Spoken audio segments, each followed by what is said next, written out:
The legend of Sadie Baker is one of Coffee County's oldest known ghost stories.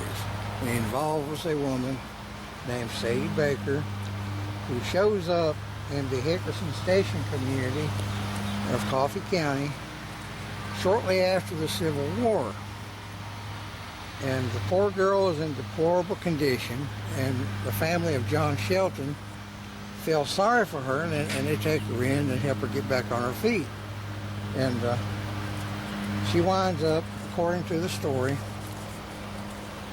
being one of the most beautiful young ladies in the area, and has a whole lot of young men following her. Of course, one of them was the boyfriend of Shelton's daughter, Ophelia. And one thing leads to another, and strange things begin to happen. And people begin to think that maybe this girl is a witch. And for some reason, the entire town turns against her because of all the bad things that are starting to happen. They accuse the girl of being a witch. They kill her, and they bury her here in the Concord Cemetery. Well, let's see if I can get this set up here. Yeah, let's see, here we go. And like most ghost stories, a lot of it is a bunch of buckets. Of course, the facts tend to get twisted over the years. And we finally believe we know who Sadie was. On the 1840 census of Franklin County was a woman by the name of Sarah Baker. She was born in Georgia about 1804 to William Wildman. In 1828, she married a man by the name of Samuel Baker. Well, the Seminole War started up about 10 years later, and Samuel goes with a unit down to Florida, and he dies of illness there in 1838. Sarah is now widowed. She's on the 1840 census for several children. In 1850, she's still there. And apparently, she had turned to prostitution. She had several children born after 1838 who were obviously illegitimate. And on November 4th, 1850, let me backtrack. In November 1850, the term of the Circuit Court of Franklin County, Tennessee, meeting at the courthouse of Winchester, William B. Miles was the man living with Sarah, and he fathered two of her children in 1852 and 1853. Anyway, meeting at the courthouse of Winchester, November 1850, William B. Miles and Sarah Baker, who were apparently not present, were indicted by a grand jury for lewdness on account of their living together as husband and wife without being lawfully married to one another. And in fact, Miles himself was married to another woman named Elizabeth McKelvey. They were married in 1847. And he abandoned his family to live with her. What's really weird is this Miles seems to be the same William B. Miles who was cited in the will of William Wildman in 1838 as his grandson. So there may actually be a little bit of incest going on here if Miles was actually Sarah's nephew. because he was her father. Well, the grand jury for the state of Tennessee elected and empowered sworn and charged to inquire for the body of Franklin County and state aforesaid upon their oath present that William B. Miles of said county yeoman and Sarah Baker, also of said county widow, being evil disposed persons and intending their own and public morals to be botched and corrupt heretofore, to wit, on the first day of May in the year of our Lord 1850, and on divers other days and times, both before and since that time, with force and arms in the county aforesaid, did then and there openly, publicly, and notoriously, two words that are uncertain here, and cohabit together in lewd acts of adultery and fornication, they the said William B. Miles and Sarah Baker, not then and there being married, to the evil example of all others in like cases, offended against the peace and dignity of the state. So on November 4th, 1850, immediately following the indictment of Miles and Baker, the court ordered the sheriff of Franklin County to summon 5 witnesses: John Nugent, E.H. Eckerd, Joseph Little, William H. Long, and Robinson Baker. Robinson Baker was actually her son. His name was John Robinson Baker. So he moved to Texas later. And at this time, he was 12 years old and come to court on the first Wednesday after the fourth Monday of March next, which in effect was 26th of March, to testify on behalf of the state. A little more than a month later, on December 10th, 1850, a further order was issued to the sheriff of Franklin County, this time for the arrest of Miles and Baker. But on the 21st of March, just days before the trial was to take place, Deputy William Hill reported that the defendants could not be found in any county.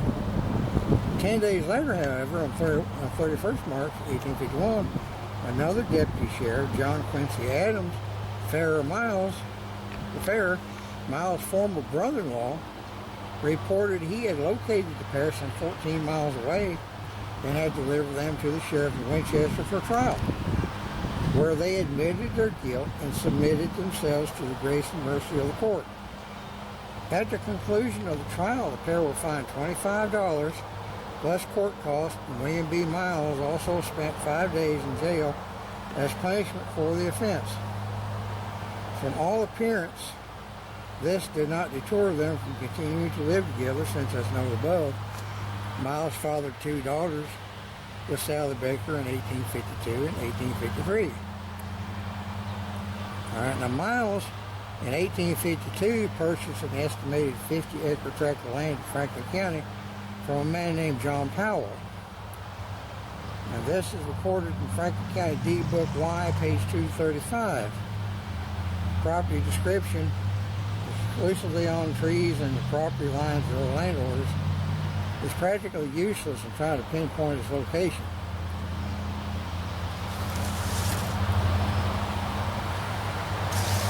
But it seems to have Bradley Creek and Elk River, it's in that general area down there. Because now both rivers are named as boundaries. So the witch story is a bunch of buckets.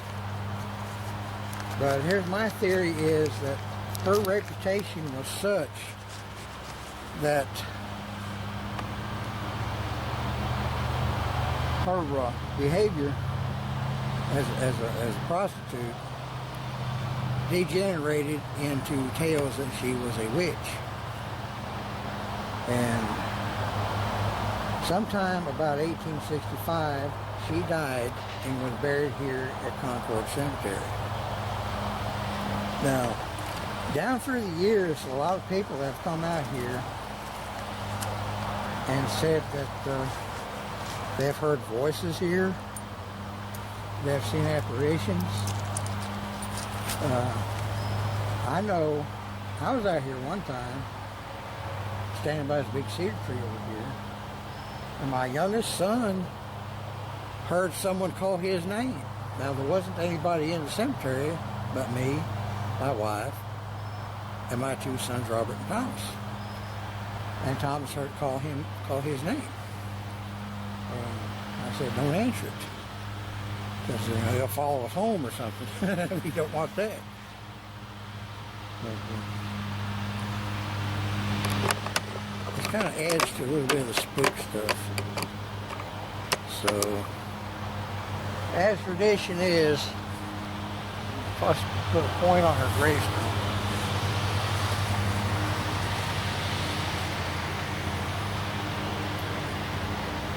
And I'm also going to try something else.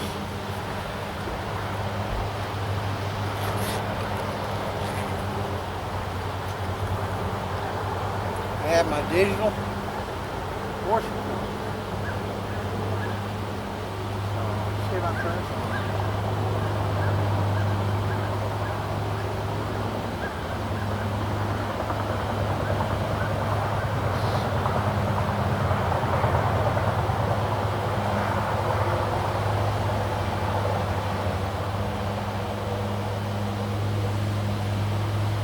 Push record on this and see if we can pick up anything. Also, I'll have EMF meter, see if we pick up anything. So, we'll see. Alright, if there's anyone here, can you make that meter light up?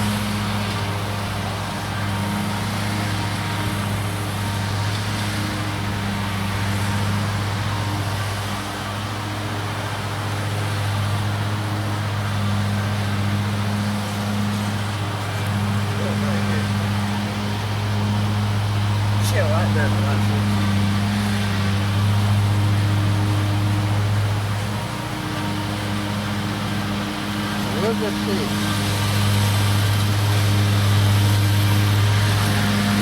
Person here is Sarah Wildman. Did you make this light up?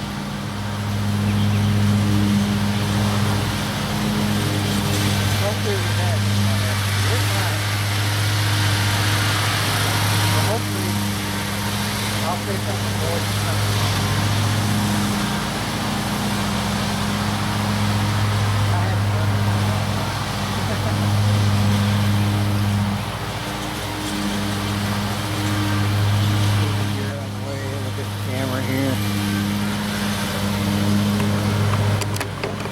I didn't even have it right. We'll see.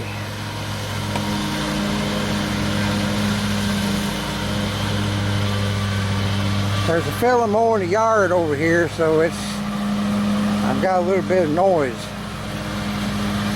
But hopefully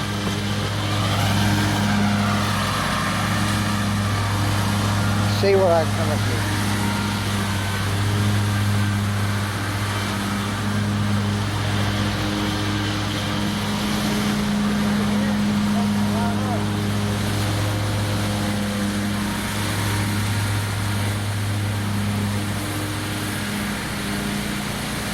Most of these ghost stories are a bunch of book reps.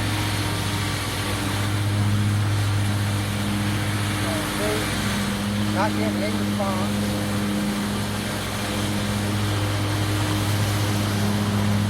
It's probably either she's pissed off at me for reading all that out about her, or there's nothing there.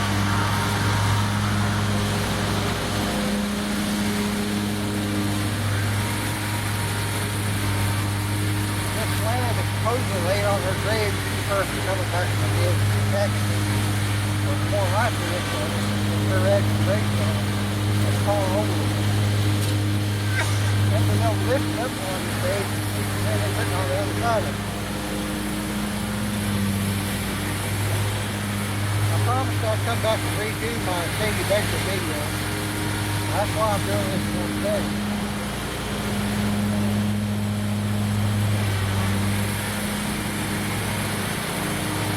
I don't think it's called talking.